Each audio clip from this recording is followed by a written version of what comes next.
All right, so let me show you some of the new things in SKN 1.1, our new update. We're going to start with cleanup. I want to show you a couple of things in there that are brand new. So let's just go ahead and run that real quick. All right, it's done. By the way, as a reminder, the process, depending on your computer, it can take 10 seconds, it can take 45 seconds.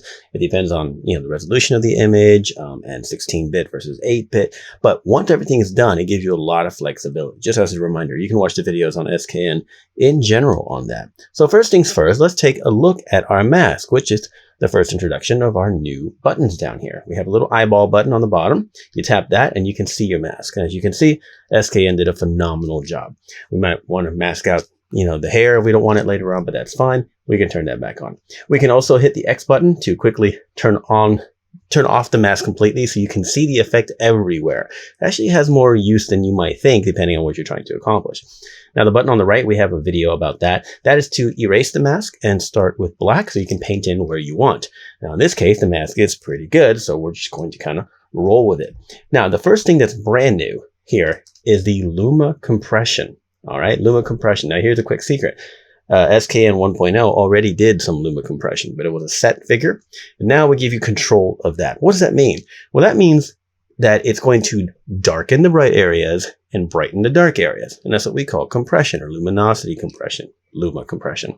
And because of that, it allows you to balance your image a little more when you want to control contrast. Now, there's a time to increase contrast, like with this slider, of course, right? We just default that. Or we can use Luma compression to bring the shadows up and the highlights down.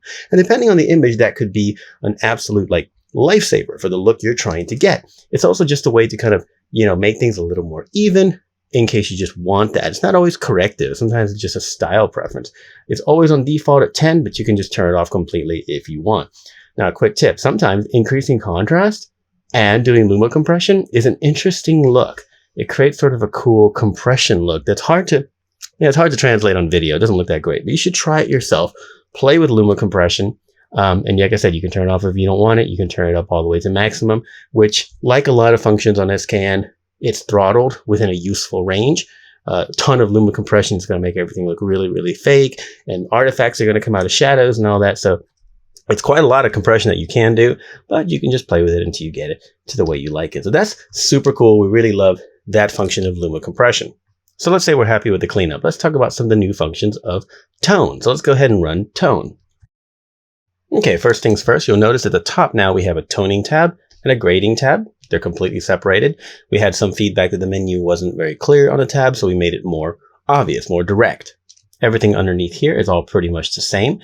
Due to feedback, we got rid of these highlights, midtones, and shadows presets. They weren't really being used, so we got rid of those just to kind of clean up the UI. Most people didn't even know they were there. And we found that people were saving presets using far more functions of the toning tab rather than just, those 3 tri-range areas. So those are gone, and I don't think anyone's going to miss them because most people didn't seem to care.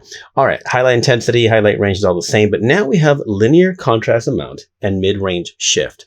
So what linear contrast does, if you make it all the way, it takes everything inside the skin tone selection and makes it as dark as possible or as light as possible. It uses a gradient map sort of wash over it, and it makes linear contrast, right? So you can, of course, choose somewhere in the middle. It's not just a contrast boost in the mid-range, which is pretty common.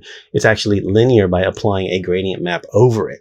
Now, once that's done, I'm going to go ahead and leave it on 100% because you can decide how to shift it. And one way to do that is the mid-range shift. So if we pull it to the right, you can see how it gets darker. It moves that mid-range to the right to make things darker.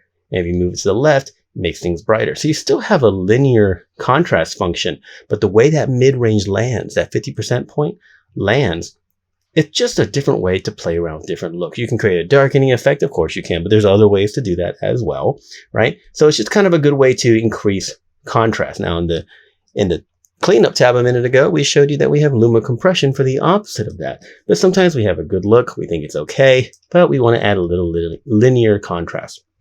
By no means, this is a great opportunity for me to remind you, by no means does every single slider and button need to be used to get a good look. The point of SKN is to have all these tools available to you, especially with everything right there on the layers window so you can have flexibility, right?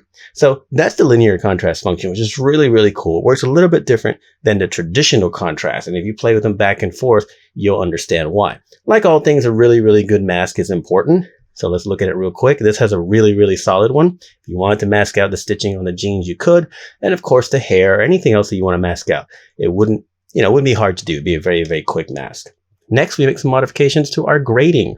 Okay, so apart from adding another 15 presets that cover just about every skin tone range possible. Now, I want to mention here now that we're not trying to click one of these and then suddenly the image takes on that skin tone. It's a way of washing over that skin tone over the existing color. So if you add a darker color, you're going to have a certain result. If you add this yellowish green one, you have a certain result.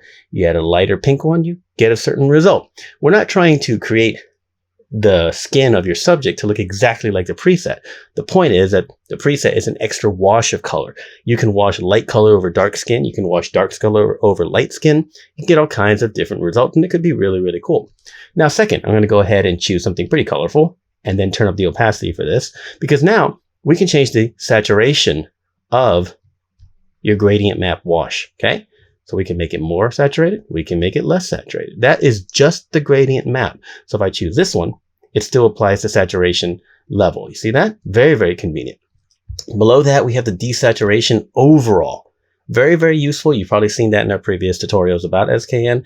That is actually the same exact slider that exists here on toning. See, it's -14. If I change it here to like -19 and go back to grading, it's still -19. This came from user feedback that people wanted to have the desaturation overall function available to them while they were playing with different functions to really dial in the tone that they were after. Okay. Now here's more traditional contrast. Again, more of a mid-range contrast, and then luminosity overall. Now it seems like there's potentially some, like doubling up. Why do we have some tools that are redundant for other ones? They're not exactly. The point is to play with them and see how they work slightly different. Contrast versus linear contrast, reduction of contrast versus lunar compression. They're all very slightly different. The point is to give you options, tons and tons of options to really dial in the skin tone the way you want it. And of course, like all things, we have the overall opacity right here, so we can really sort of dial in exactly what we want.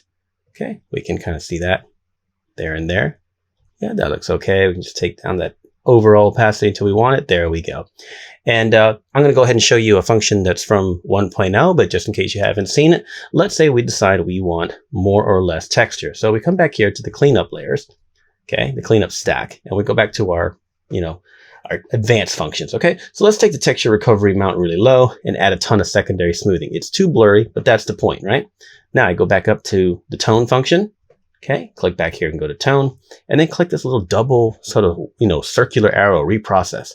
Tap that, and it's going to reprocess the texture from below, bring it up into the tone stack, and then apply the toning that you want with that texture. Because the way we process the texture versus the toning are completely different, which gives us insane amounts of control.